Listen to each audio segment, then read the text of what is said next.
el accidente aéreo más grave de Euskadi. Un error humano y 148 muertos. Algo de dentro te dice, es tu hijo. Lo único que conservo de él es aquel reloj que todavía tiene tierra del Monte Oiz. Había cuerpos por encima de los pinos, trozos de personas. Terrible era, terrible. El único cuerpo que apareció entero era un cuerpo que ya venía cadáver en el propio avión. Como llegaron primero la Guardia Civil, querían coger el mando ellos. La estrella le decía que no. Y al final se sacaron, hasta los pistolas se sacaron. Y al final el culpable acabó siendo el único que no se podía defender, que era el piloto. Se empezó a lanzar la noticia de que había sido un atentado de ETA. Yo creo que los reportajes fueron muy poco cuidados. Fueron duros y crueles. Yo creo que por encima del dolor de ellos está el derecho a la información. 23 años después de la tragedia, buscamos todas las respuestas en La Caja Negra.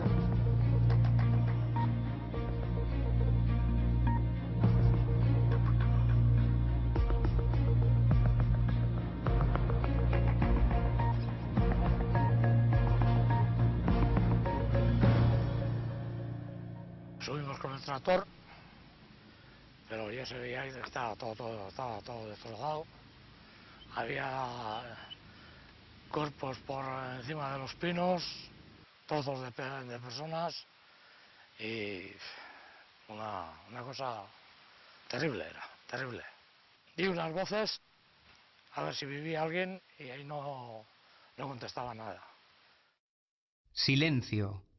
Esa fue la única y dolorosa respuesta que el monte le devolvió a Juan Mari Urquiola, el primer testigo del horror que se desató aquí el martes de carnaval de 1985.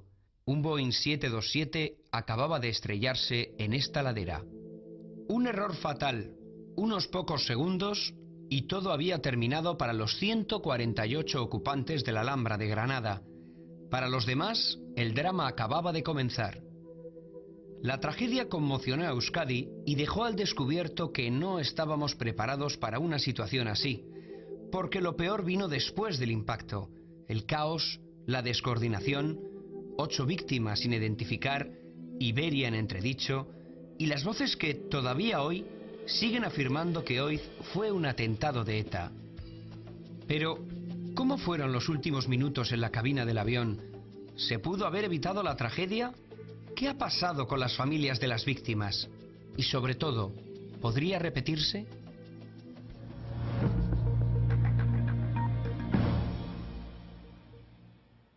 Estábamos almorzando, desayunando, y de repente pues eran las 9 y algo, hizo un gran estruendo, empezó a temblar el caserío, se rompieron los cristales y salimos fuera pensando que se estaba cayendo. Escucha usted Radio Euskadi 2, programa bilingüe. Vamos a tratar de facilitar más información a nuestros oyentes en torno al accidente que en estos momentos es la primera página de la información. Ese avión Boeing 727 procedente de Madrid que se ha estrellado en las proximidades del monte Oiz.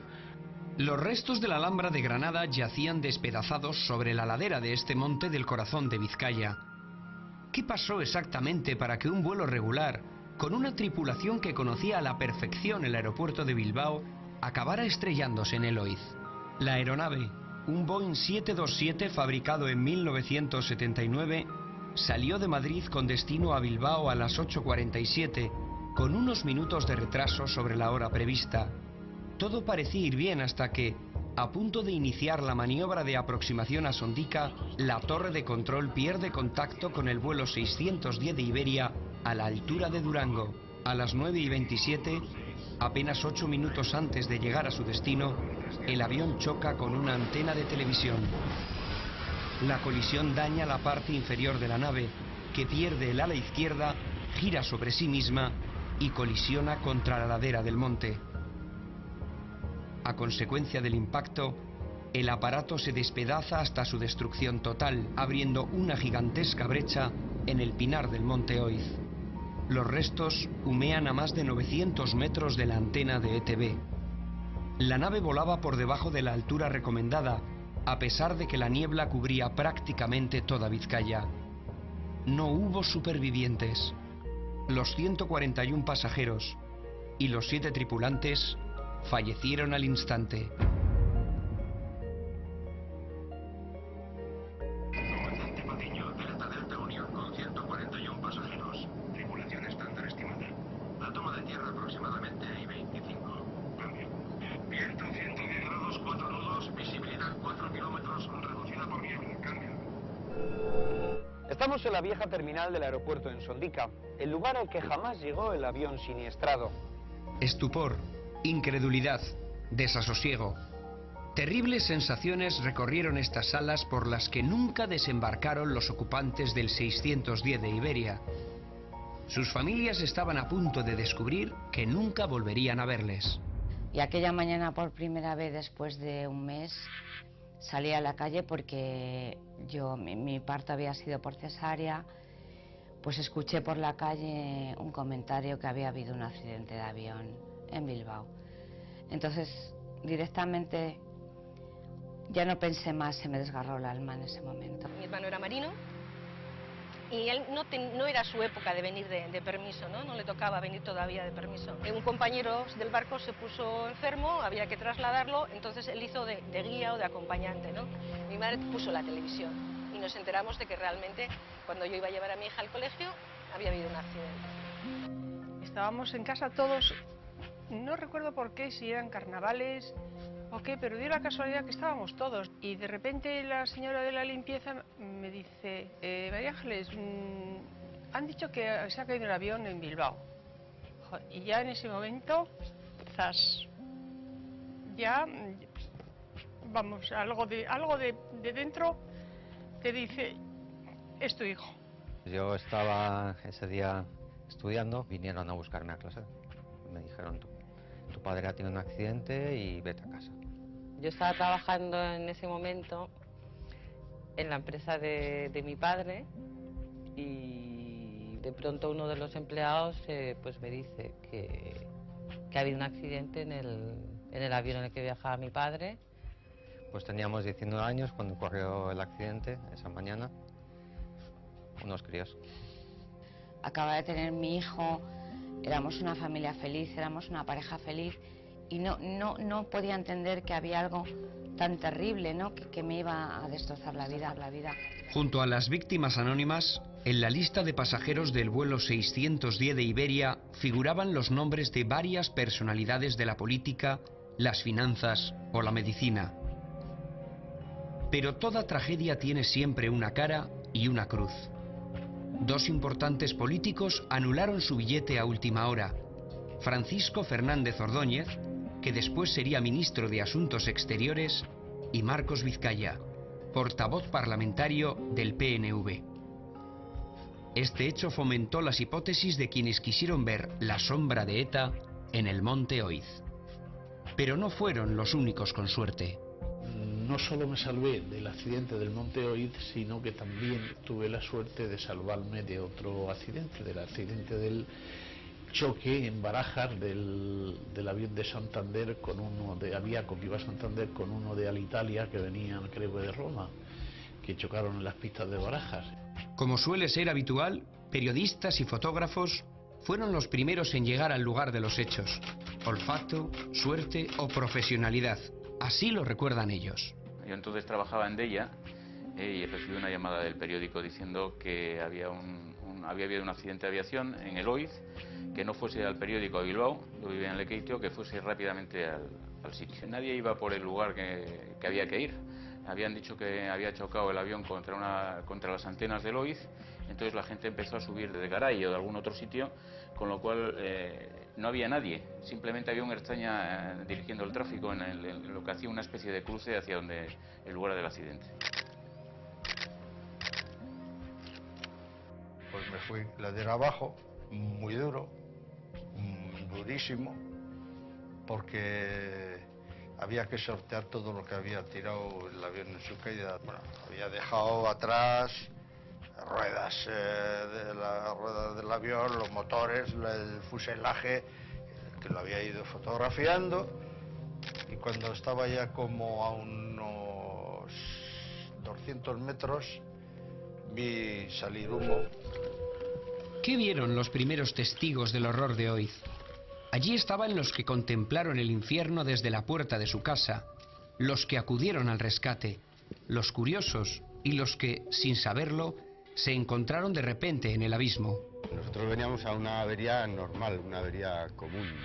Solamente nos había fallado la señal del Oiz, teníamos tiempo suficiente porque la emisión no comenzaba hasta las 12, se estaba en carta de ajuste y veníamos como una cosa normal.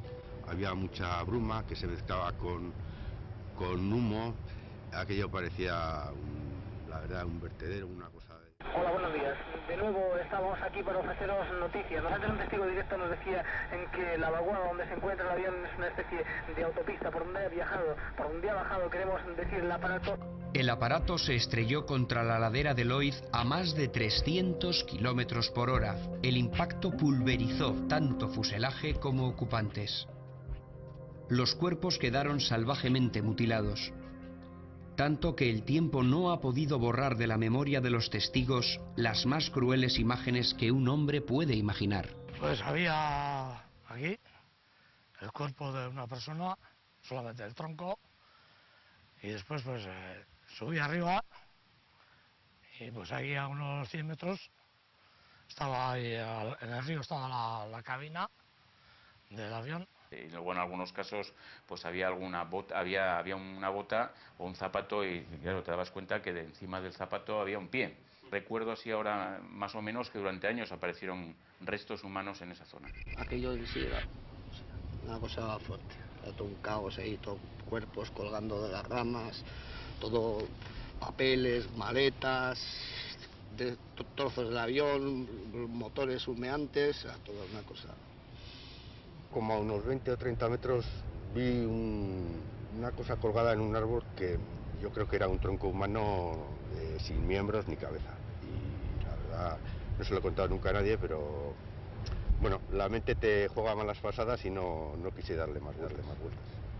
Tengo esa cosa en la mente de ese minuto, de no ver nada entero, o sea, de ver todo cuerpos destrozados, todo maletas, bolsas, una cosa. Señores pasajeros, dentro de 15 minutos tomaremos tierra en el aeropuerto de Bilbao. La temperatura es de 7 grados centígrados y hay neblina. Gracias.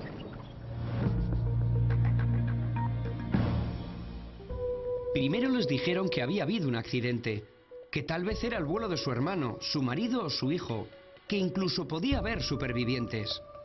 En mitad de la confusión, y aturdidos todavía por el mazazo de la noticia, los familiares de las víctimas intentan dar los primeros pasos para confirmar la peor de las sospechas. Yo tenía tengo una sobrina que trabajaba en Iberia y llamé a Iberia para enterarme. Entonces cuando ella me dijo que era el vuelo que salía pues a la misma hora que iba a venir Javi y que llegaba aquí, pues ya está. La sospecha al poco tiempo, porque llamamos primero a la compañía, la naviera donde él trabajaba, y después, pues al cabo de un par de horas, llamamos a Iberia y a lo largo de la mañana nos confirmaron que sí realmente venía en ese avión. Y luego estuvimos esperando que dieran la lista de pasajeros y cuando ya dieron la lista de pasajeros, pues ya, pues no sé, pues en ese momento no sé, es que fue horrible. Aquí los pasos los dimos nosotros, al menos en mi casa nadie llamó. Aquel día del accidente fue una desprotección total, o sea, no se recibió ninguna llamada, aparte de familiares y amigos. Hola, buenos días. Estamos hablando desde la zona del Monte Oiz. Estamos siguiendo una auténtica caravana de ambulancias y también de distintas unidades de la policía y Ertzaintza que están dirigiéndose todos hacia el lugar donde se supone que están los restos del avión siniestrado. No estábamos preparados y no teníamos experiencia en estos procedimientos de emergencia. Todos teníamos 20 años o 25 años menos y sí teníamos ganas, pero no teníamos criterio. Ahí se veía que cada uno iba por su lado, ¿no? Nos dijeron en un principio que se trataba de una avioneta, no tenían nada claro el asunto, pero todavía íbamos, no sabíamos muy bien lo que era. Y recuerdo cuando bajamos en el caserío que cogimos una camilla, porque no sabíamos qué llevar, cogimos una camilla y nos dijo el señor, dijo, hori utzi bertan, hori esto se beharran. Y jo, ya eso nos dejó, a mí aquello, allí cambié el chip, ¿no? Allí me di cuenta que ya la cosa era grave. El avión impactaba directamente contra la antena situada a mi espalda. Nadie está preparado para una tragedia de la magnitud de lo ocurrido aquí en el Monte Oiz. Tampoco las autoridades, que tuvieron que coordinar la actividad de los diversos equipos de emergencia. Había un pozo que podía tener 1 metro cuadrado, era el único sitio donde podíamos sacar agua así como para la extinción, y había un brazo. Entonces cuando fuimos a apartar el brazo para meter, la Guardia Civil no nos dejó tocar nada, los restos no se podían tocar, y claro, entonces no podíamos sacar agua. Y hubo no rifirrafe, pero el mando nuestro dijo, bueno, pues si no podemos apagar, si se corre el fuego al monte, pues lo vais a apagar vosotros. Y bueno, al ver eso ya estudiaron un poco más la situación y nos dejaron. Apartamos el brazo, empezamos a sacar agua y bueno, y fuimos apagando los fuegos. Ni siquiera el Lehendakari Ardanza parecía tener claro qué organismo debía controlar aquel caos. La tensa situación vivida en el momento del rescate estuvo a punto de desbordarse. Estaba trabajando en la Guardia Civil y también estaba ya trabajando en la Ertzaintza, la comisaría, y en un principio pues entre ambos servicios sí hubo un celo, pero un celo profesional porque todos querían trabajar. La pugna entre los efectivos de la Ertzaintza y de la Guardia Civil se reveló, se manifestó de forma física a pequeño nivel. Como llegaron primero la Guardia Civil, querían coger el mando ellos y la Ertzaintza le decía que no, que les tocaba a ellos. Y empezaron ahí en una discusión y al final se sacaron hasta las pistolas, se sacaron entre ellos. Vamos a ver si al mismo tiempo podemos establecer conversación con el jefe de prensa de Iberia acerca de la lista de los pasajeros y de los posibles entre 20 a 40 supervivientes que según parece han podido salvarse de la tragedia. Hola, buenos días. ¿Puede facilitarnos la lista? Parece ser que hay de 20 a 40 supervivientes, sin confirmar todavía. Y recuerdo que las primeras noticias de supervivientes hablaban, no de todos, pero sí de una cifra alta, ¿no? Y bueno, pues dices, ojalá sea mi padre el que está entre esos supervivientes. Me llamaron de mi empresa enseguida, Maite, que hay supervivientes, que vamos a intentar, que... Y yo no quería escucharlo porque, bueno, pues era tan terrible lo que sabía que había sucedido, que suponía que eran todo falsas mentiras piadosas, ¿no? Para... que es lo que se confirmó más adelante. De Cruz Roja, habéis estado ahí entre los restos del aparato, ¿habéis podido auxiliar a alguien? No había ningún superviviente, vamos, todos eran restos, o sea, cachos, no había ninguna persona que estaría indemne, o sea, todos tenían, pues estaban esparcidos en cachos, en cachitos, vamos. Se acabó la esperanza. Oiz era una morgue a cielo abierto. Los familiares, llegados a Bilbao desde diferentes puntos de España, ya eran conscientes de este hecho al aterrizar en Sondica. Era el turno de los forenses. Ellos debían recomponer el puzzle de la tragedia. Tuvimos que improvisar sobre el terreno. Y lo que recuerdo es que se hicieron equipos donde había un forense, había siempre un policía de algún cuerpo nacional o guardia civil, etcétera, y luego había algún personal sanitario.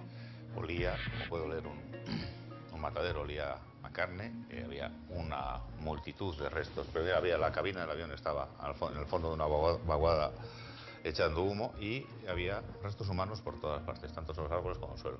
Cuando ya se sabe qué jurisdicciones, suben 2 compañeros míos y nosotros ya nos ponemos a trabajar, lógicamente. ¿Dónde nos ponemos a trabajar? En el que entonces era el Instituto Anatómico Forense de Bilbao, que era en el Hospital Civil de Bilbao. Y cuando estamos ahí, ya lo tenemos todo montado, nos viene una señora de la limpieza y nos dice que ha oído por la radio que no es allí donde vamos a hacer el estudio. Que nos tenemos que ir al aeropuerto de Sondica, a un hangar. Pensamos que el mejor lugar iba a ser pues algún hangar que nos dejaran en Sondica. Recibimos una contraorden y nos ubicaron en un pabellón de Garellano. Con intención de poner cierto orden a la desesperación, Iberia trasladó a los familiares de las víctimas a este lugar, al Hotel Ercilla. Mientras velaban unos muertos que no tenían, un cruel protocolo de actuación les exigió hacer memoria y anotar en un formulario cualquier dato que ayudara a identificar los cadáveres. Posteriormente se habilitó allí también una sala donde a medida que se iban bajando pues cosas, objetos en sí, nada más, porque allí solo se bajaban objetos, los iban etiquetando y podías pasar a verlos y si reconocías realmente que como alguno que podía ser tuyo, te daban un número y con eso accedías a Garellano de nuevo, ¿no? Yo en esos momentos estaba pues convaleciente de una cesárea y entonces había que ir a Bilbao y decidimos que fuese mi padre y mi hermano. Y ellos estuvieron allí una semana, porque tardaron una semana en reconocer, en encontrarlo y en reconocerlo. Los familiares confiaban en que los forenses pudieran reconocer a sus seres queridos por un reloj o un anillo que permitiera su identificación. Objetos personales que se convirtieron en botín de los más carroñeros. Apareció un chaval que debió estar ayudando allí, civil, que no llevaba ningún tipo de uniforme, y se apoyó el hombre, estaba agotado. Me dijo, perdona, es que ni he comido, no sé si en aquel momento se me ve, ni he comido, ni llevo aquí todo el día ayudando y no puedo más. Y creo recordar que había visto gente que había robado relojes. Y el hombre estaba absolutamente conmocionado, ¿no? Nosotros al de una semana o más todavía encontramos algún reloj que otro, algo de dinero, mientras anduvimos recogiendo la chatarra y pues aquellos el primer día pues aquí tuvieron un chollo. Se comenta que si hubo gente que recogió y que si se llevaron pues maletines y tal. Más de 700 personas ayudan en el rescate. La desorganización es total. Pero hay un objetivo común para todos: encontrar la caja negra. De su hallazgo y posterior análisis dependía la investigación del accidente. Nada más llegar al lugar del incidente, se originó una mesa de crisis. Allí se determina que siguiendo el procedimiento siempre en accidente aéreo hay que buscar las cajas negras. Luego a la tarde sí que anduvimos intentando cortar la cabina con una rotaflex y tal, pero no teníamos medios. Era un material, yo no sé si es aluminio o qué, se nos embotaba. No teníamos medios como para... Nos decían que sacásemos por favor la caja negra o que no sabíamos ni cómo era. Bueno, pues hicimos lo que pudimos. Se dijo que el avión volaba demasiado bajo. Se especuló con la posible ilegalidad de la antena de televisión contra la que chocó. Hubo quien defendió que el avión había sufrido un atentado, que incluso iba en llamas antes del impacto. Pero ya en las primeras horas, todo parecía señalar en la misma dirección: el piloto. Antes de llegar a ninguna conclusión, cualquier comisión de investigación ya daban por hecho que el responsable había sido el comandante. Había que encontrar un culpable para todo aquello, y la prensa se adelantó a cualquier investigación. El comandante Patiño fue presentado ante la opinión pública con calificativos como vitalista y con un fuerte carácter. Su familia acudió a los tribunales y consiguió que se condenara a varios medios de comunicación. Pero el mal ya estaba hecho. Enseguida algunos se dejaron llevar e insinuaron que Patiño en alguna ocasión pilotó bajo los efectos del alcohol. Yo creo que ni ellos sabían si el comandante Patiño había bebido y nosotros, pues de momento tampoco lo sabemos, yo al menos no lo sé. Eso eran rumores que se publicaron además, y claro, obviamente todas esas cosas hay que probarlas. Y en aquella época no le hicieron ninguna, que recuerde yo, no sé si se hicieron autopsias o no. Le trasladamos la pregunta al forense Rafael Alcaraz. Si el comandante hubiera bebido el día del accidente, ¿se hubiera podido detectar analizando sus restos? Hoy por hoy hay técnicas que son capaces de detectar a nivel de cabello, a nivel de otras muchas cosas, el consumo de determinados tóxicos o tóxicos incluso en general. En aquella época todavía, desde luego, no.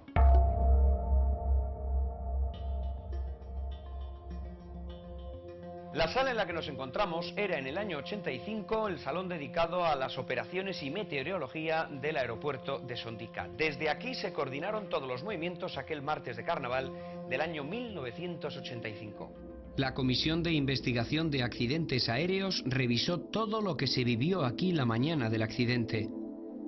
Su informe sirvió para que la sentencia de la Audiencia Provincial concluyera que había sido un error humano. El piloto dejó de ser una víctima más y se convirtió en el verdugo de Oiz. La versión que se da como buena, no es que sea la buena, o, vamos, yo no tengo constancia, es la del el fallo humano, ¿no? Es decir, el fallo humano, y que como el humano que falló ya no puede contarlo, pues ahí está. Es muy cómodo echarle la culpa al que se muere, ¿eh?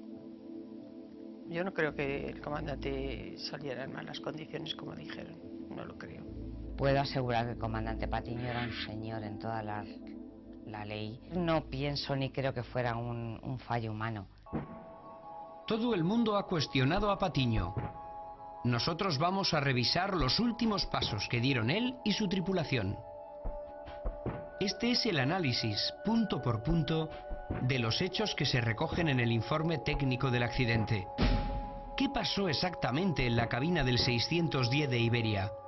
¿Podría repetirse hoy un accidente de esas características? Estamos en una cabina de un avión de un Boeing 737, concretamente en un simulador de vuelo. Hoy el Fernández Orozco va a ser nuestro comandante. Uno de los datos menos conocidos del caso es que, a pesar de que el responsable era el comandante Patiño, no era él quien dirigía el avión en el momento del siniestro, sino el copiloto Emilio López Peña. Según se lee en el informe técnico, las comunicaciones las realiza el comandante, con lo que cabe suponer que no es el piloto a los mandos. Cuenta que al día hacemos 4 sectores, 4 saltos, vamos a Madrid, volvemos. Lo que hacemos es ir cambiando, ¿no? Primero vuelas tú, luego vuelo yo, entonces en aquel momento imagino que el que ya volando sea el copiloto, no Patiño. Según el informe técnico, la aeronave voló por debajo de la altitud establecida. La tripulación redondeó la cifra de altitud por defecto y no realizó correctamente las comprobaciones. Evidentemente aquel día la niebla lo que hizo fue impedir la visibilidad que tenían los pilotos visualmente y se tuvieron que ceñir únicamente a la navegación por instrumentos de aquel entonces. El avión tenía que estar a 4.300 pies y realmente un fallo de piloto hizo que el avión estuviese a 3.300 y ningún piloto consiguió darse cuenta de esto. Actualmente esta es la altitud que tú le has marcado al avión. Sí. Por debajo de esta altitud no volamos y si pasáramos por debajo de la altitud sonaría un chivato. Eso es, sí. Eso antiguamente no existía. Antiguamente no existía, ¿no? Ahora todos los instrumentos son digitales. Sí. Sin embargo, en aquel Boeing 727 había una cosa que se llamaba altímetro de tambor. Creo que ya no es común verlo. Hoy en día lo que llevamos, como puedes observar, son todos instrumentos digitales, lo que a simple vista parece que una vez que yo vea el instrumento tengo una lectura rápida y eficaz de lo que él me indica. Sin embargo, con el instrumento antiguo pues tenía que ver la aguja donde estaba colocada y era un poco más lío, ¿no? Según el informe técnico, el soporte de antenas de televisión no figuraba en la carta de navegación. Esto es una carta de aproximación, una carta de vuelo del aeropuerto bilbaíno. En ella podemos ver perfectamente señalado el Monte Oiz. Sin embargo, Oyer, en esta carta de aproximación de los años del accidente, de los años 80, no aparece el Monte Oiz, un monte de más de 1000 metros de altitud. ¿Por qué? Pues eso lo demuestra mi saber, ¿no? Porque si tal monte hubiese sido reflejado en la ficha del aeropuerto, a lo mejor aquel piloto tuviese un poco más de consideración en el momento de bajar el avión, ¿no? Iberia 610 puede continuar descenso para aproximación a Bilbao, pista 30. Gracias. Descendiendo. Vamos a hacer la maniobra estándar. Recibido. Notifique pasando el BOR. ¿Te han pagado? ¿Te han pagado los atrasos? Hacemos la maniobra estándar entonces. Sí. Vale. Piloto y copiloto decidieron realizar la maniobra estándar, que requería más tiempo y mayor gasto de combustible, en lugar de la maniobra que había autorizado la torre de control. Un accidente de avión no es solo una causa, sino una serie de causas que confluyen. Y ahí confluyeron varias causas, entre ellas el conflicto que mantenía el piloto con la compañía, porque, digamos, la aproximación de Bilbao le autorizó una aproximación directa y él prefirió coger el camino más largo para gastar más combustible, para, digamos, perjudicar a la compañía. En las cartas de Iberia no estaba señalizada la antena, redondearon el altímetro por defecto, cuando se tenía que hacer por exceso. Para cualquiera de las tres causas por separado hubiera evitado el accidente, pero las tres juntas fueron las que lo provocaron. ¿Con los nuevos adelantos tecnológicos sería posible un accidente como el del Monte Oiz? No, hoy prácticamente a día de hoy creo que algo así sería inviable. Y ya no se pasa por encima del Monte Oiz a la hora de acercarse al aeropuerto del Hoyo. Ahora lo dejamos a la derecha. Lo dejáis a la derecha. La investigación fue concluyente y no dejó lugar a dudas. Oiz fue un accidente y punto. Pero hay quien alimentó la teoría de la conspiración y señaló directamente a ETA. ¿Hubo algún indicio para ello? ¿Qué intereses tenían quienes hablaron abiertamente de atentado? Al principio era un accidente tal cual y en esa necesidad que tenemos de buscar a un culpable, pues se buscó a ETA.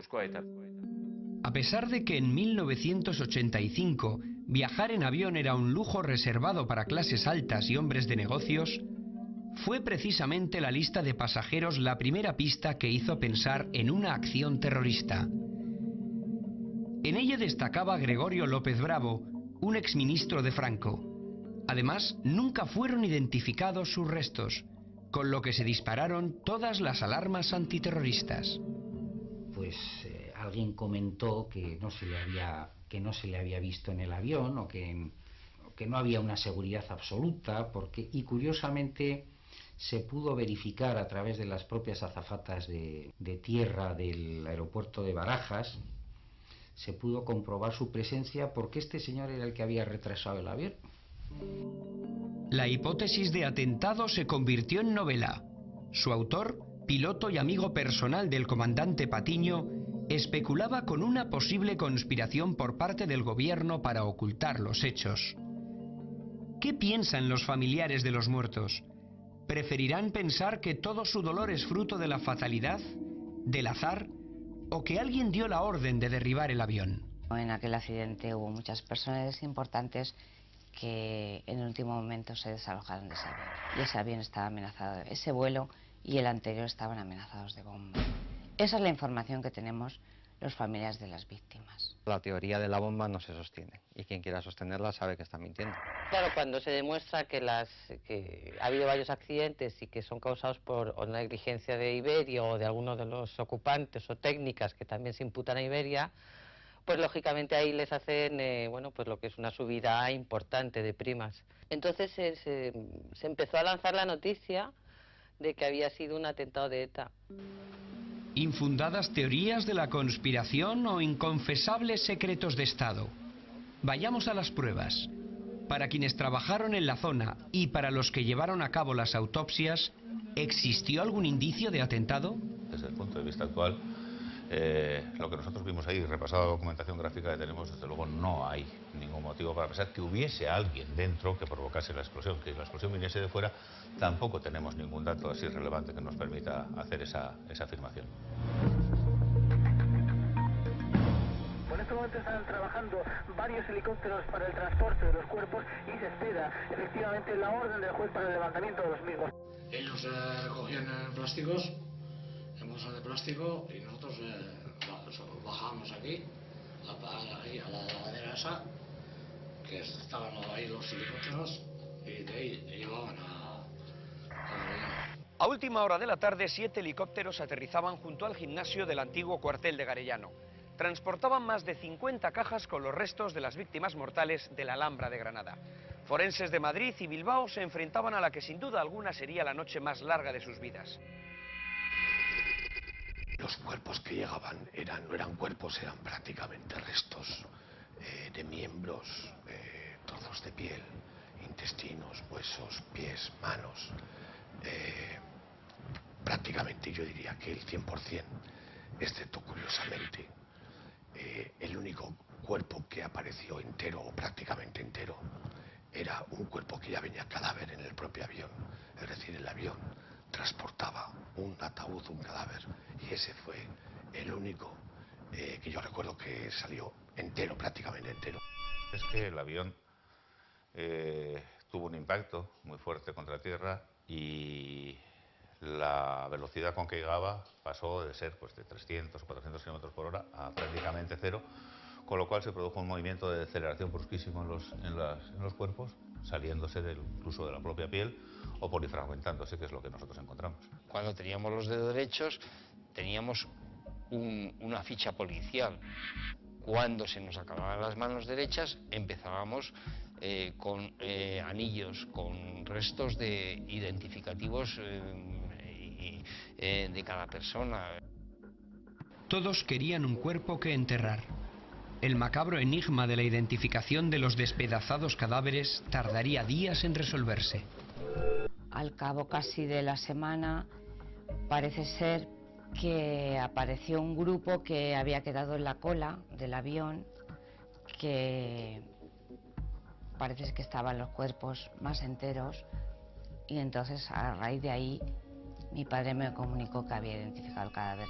Pues yo creo que aproximadamente entre 8 y 10 días fue lo que duró los labores de identificación, y que fueran llegando como un goteo constante, incluso después de dar por terminada la labor de identificación, siguieron llegando restos humanos. Interminables días de espera, insufribles horas de dolor, las identificaciones se dilataban y las familias pasaban el peor trance de su duelo.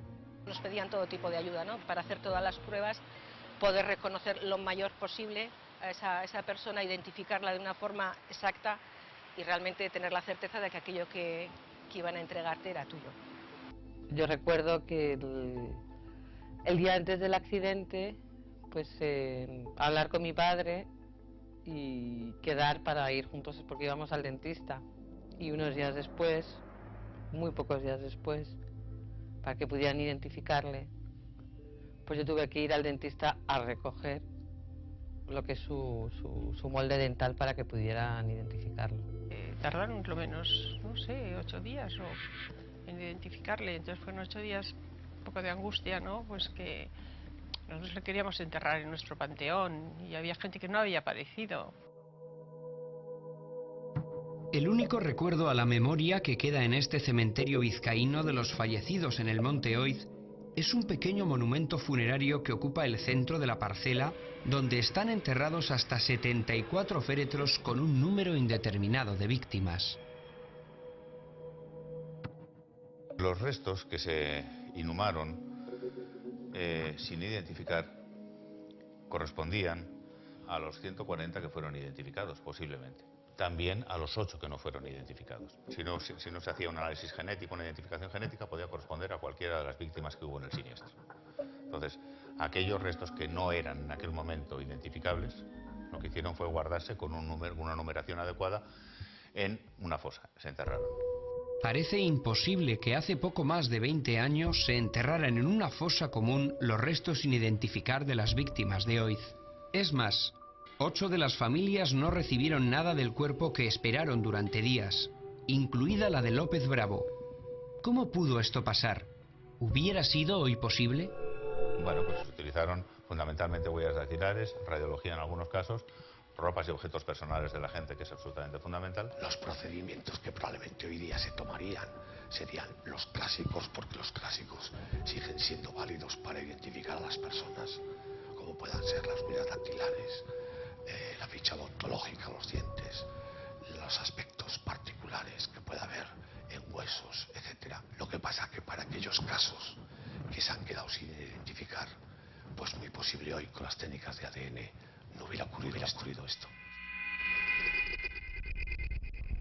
Cuando se pierde un ser querido de una forma tan cruel e inesperada, cada uno digiere el dolor como puede. Quienes mantuvieron su fe a pesar de la tragedia echaron mano de Dios. Otros quedaron prácticamente enajenados. Mi padre quedó mudo ese día y tardó 5 o 6 días en hablar ni una palabra. Mi madre se sentó en un sillón verde que había en mi casa y estuvo 14 días. El mismo día que murió, a la tarde tuvimos aquí una Eucaristía. Subieron todos los vecinos. Esa misma tarde se celebró un funeral en el santuario de Begoña.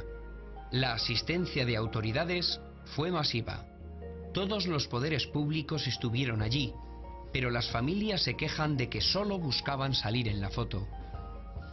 Ni se pusieron en contacto con nosotros, ni no llegaron a comunicarse, a intentar hablar con nosotros. Iberia 610 iniciando maniobra. Recibido 610. Señores pasajeros, por favor, abróchense los cinturones de seguridad. Nunca había visto una concentración de fotógrafos mayor en mi vida.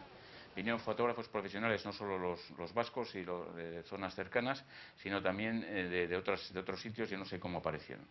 Luego, además, aficionados, había toneladas. Empezaron a llegar gente. Fue el día del fotógrafo. Hoy fue un negocio para muchos profesionales que se acercaron a la tragedia para buscar las fotos más impactantes. A pesar de que fueron duramente criticados por ello, se agotaron las tiradas especiales que algunos periódicos pusieron en la calle con estas imágenes. Esta es la primera foto que hice. Es horrible. Que son bueno, unos restos de un cuerpo que probablemente ha sido arrastrado por una colina en el accidente aquel. Y ver a estos hombres que llevan todo el día trabajando como lo están depositando en una bolsa. Realmente el gran saqueo, el saqueo del horror y de la tragedia, fue la llegada de una serie de personas que compraban todo tipo de fotos. Yo no sé qué interés puede tener el ver una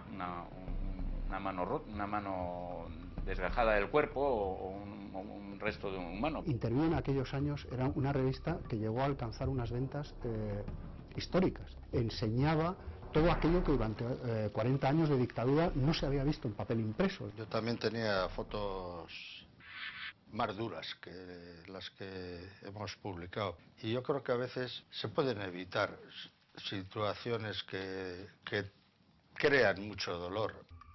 La muerte vende. Es un hecho. Pero en casos como este, no está de más calcular el impacto que el trabajo de periodista puede tener en las familias de las víctimas.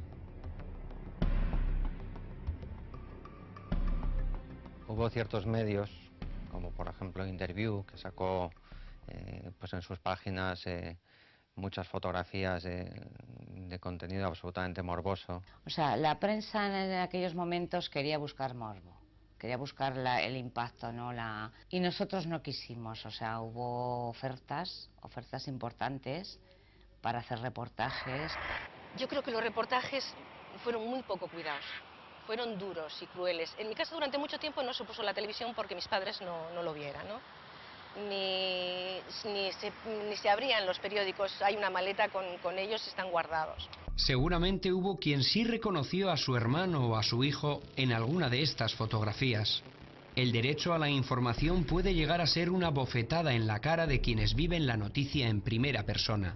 Yo defiendo la publicación de esas fotos, ojo, consciente del dolor que supone para las víctimas que están implicadas directamente, tienen a alguien muy cercano involucrados en una situación así.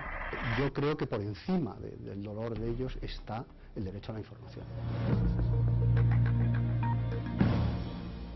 ¿Cuánto vale la vida de su marido y la de su hijo?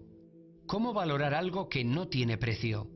Había llegado el momento de negociar las indemnizaciones. Varios cientos de millones de pesetas estaban en juego. Les vamos a pagar lo que dice la ley. La ley dice que el seguro de responsabilidad de ocupantes pues implica que ustedes cobran una cantidad que en ese momento pues eran de 3,5 millones de pesetas, y esta aceptación implica que ustedes, digamos, no pueden seguir pleiteando contra Iberia, pues así lo decidimos. Cada persona que decía que sí a Iberia pues era una posibilidad menos porque tenía que firmar un documento en el que renunciaba a ir a juicio. Los familiares, había muchos, vamos, no muchos, pero en fin algunos, que quisieron llegar a un arreglo, pues incluso antes de la sentencia. Estaban ya cansados, agotados.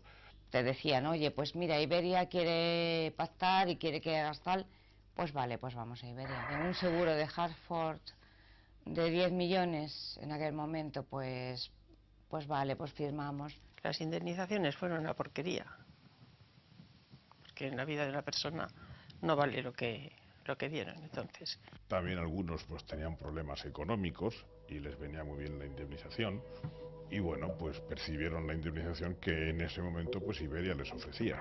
Luego los demás que siguieron hasta el final lucharon más y consiguieron una indemnización muy superior. Entonces se descubrió que los que habían sacado el billete con visa tenían un seguro de vida adicional. Y la Audiencia Provincial de Bilbao decretó la responsabilidad de piloto y copiloto, pero como estos habían fallecido, desgraciadamente, pues la responsabilidad subsidiaria de la compañía Iberia.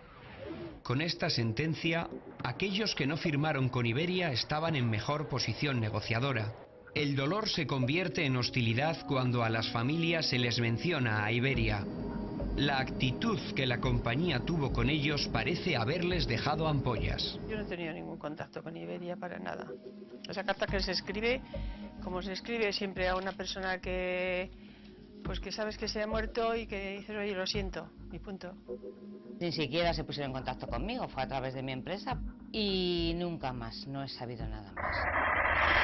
Los que volamos a Bilbao estamos acostumbrados a pasar algunos nervios en el avión y, como mucho, mirar por la ventanilla y tratar de adivinar cuál, de todos los montes que se ven, es el del accidente.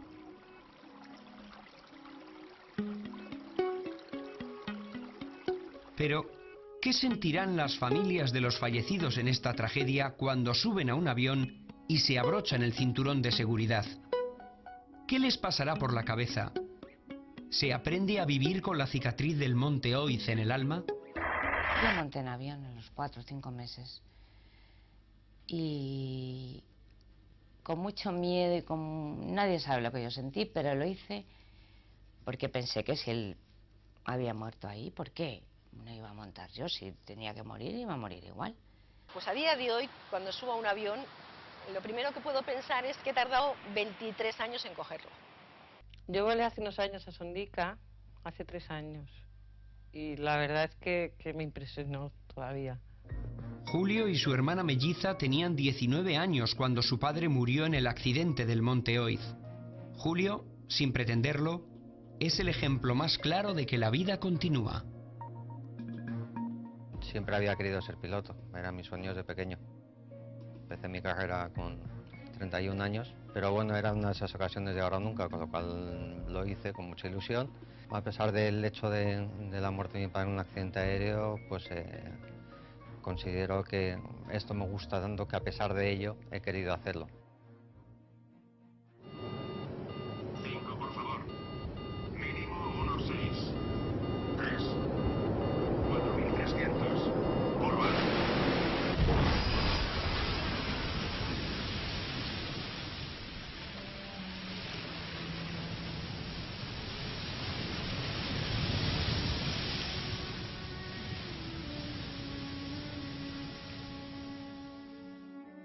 El monte Oiz no solamente se llevó a mi hermano, sino que envolvió también la vida de mis padres, que tenían una salud de hierro hasta entonces y murieron 5 años después. La fecha del aniversario, los primeros años muy mal, la verdad, muy dura. Luego ya va pasando, e incluso, bueno, pues a lo mejor hay un año que ya ni te acuerdas. No te has fijado que es 19 de febrero, ¿no? La vida la hemos rehecho. Hemos rehecho. ¿Qué remedio te queda? Pues lo único que conservo de él es aquel reloj que encontré entre los objetos que me mandaron reconocer en Iberia, que llevaba en su mano, que se paró unas horas después del accidente y que todavía tiene tierra del monte Oiz.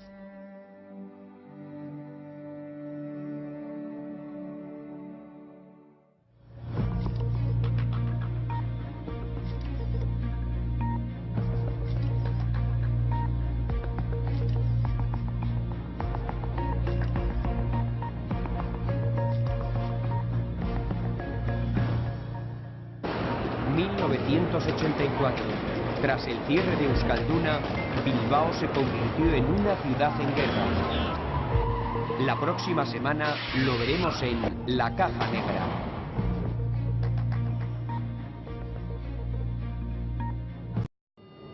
Iberia 610 iniciando maniobra. Recibido 610. Señores pasajeros, por favor, abróchense los cinturones de seguridad. 5, por favor. Mínimo 1.6. 3. 4.300. Curva.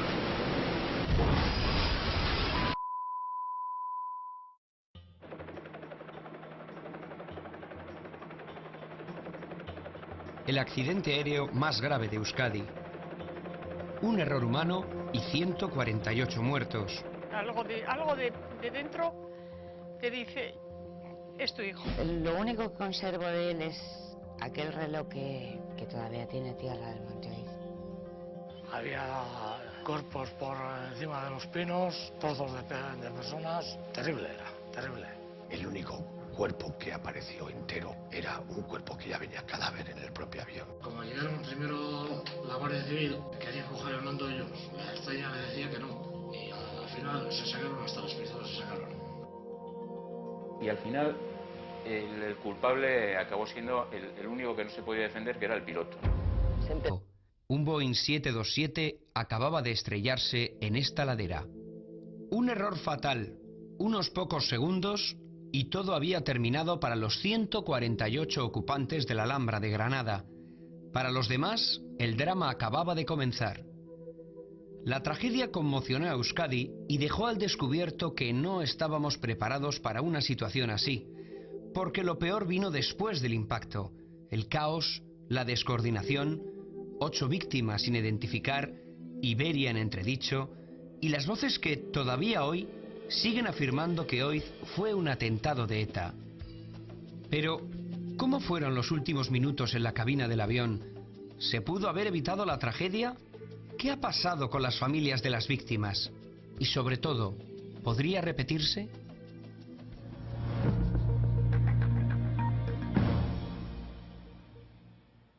Estábamos almorzando, desayunando, y de repente pues eran las 9 y algo, hizo un gran estruendo, empezó a temblar el caserío, se rompieron los cristales y salimos fuera pensando que sí, que se estaba cayendo. Empezó a lanzar la noticia de que había sido un atentado de ETA. Yo creo que los reportajes fueron muy poco cuidados, fueron duros y crueles.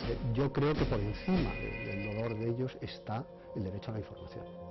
23 años después de la tragedia, buscamos todas las respuestas en La Caja Negra.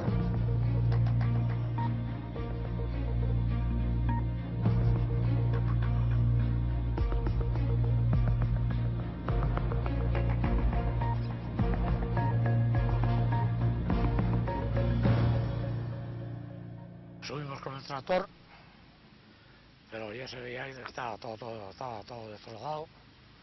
Había cuerpos por encima de los pinos, trozos de personas y una cosa terrible era, terrible. Di unas voces a ver si vivía alguien y ahí no contestaba nada. Silencio. Esa fue la única y dolorosa respuesta que el monte le devolvió a Juan Mari Urquiola, el primer testigo del horror que se desató aquí el martes de carnaval de 1985 y colisiona contra la ladera del monte. A consecuencia del impacto, el aparato se despedaza hasta su destrucción total, abriendo una gigantesca brecha en el pinar del monte Oiz. Los restos humean a más de 900 metros de la antena de ETV. La nave volaba por debajo de la altura recomendada, a pesar de que la niebla cubría prácticamente toda Vizcaya. No hubo supervivientes. Los 141 pasajeros y los 7 tripulantes fallecieron al instante. Comandante Patiño, Delta Unión con 141 pasajeros. Tripulación estándar estimada. La toma de tierra aproximadamente I-25. Cambio. Viento 110 grados, 4 nudos, visibilidad 4 kilómetros, reducida por niebla. Cambio. Estamos en la vieja terminal del aeropuerto en Sondica, el lugar al que jamás llegó el avión siniestrado. Estupor, incredulidad, desasosiego. Terribles sensaciones recorrieron estas salas por las que nunca desembarcaron los ocupantes del 610 de Iberia. Sus familias estaban a punto de descubrir que nunca volverían. Escucha usted Radio Euskadi 2, programa bilingüe.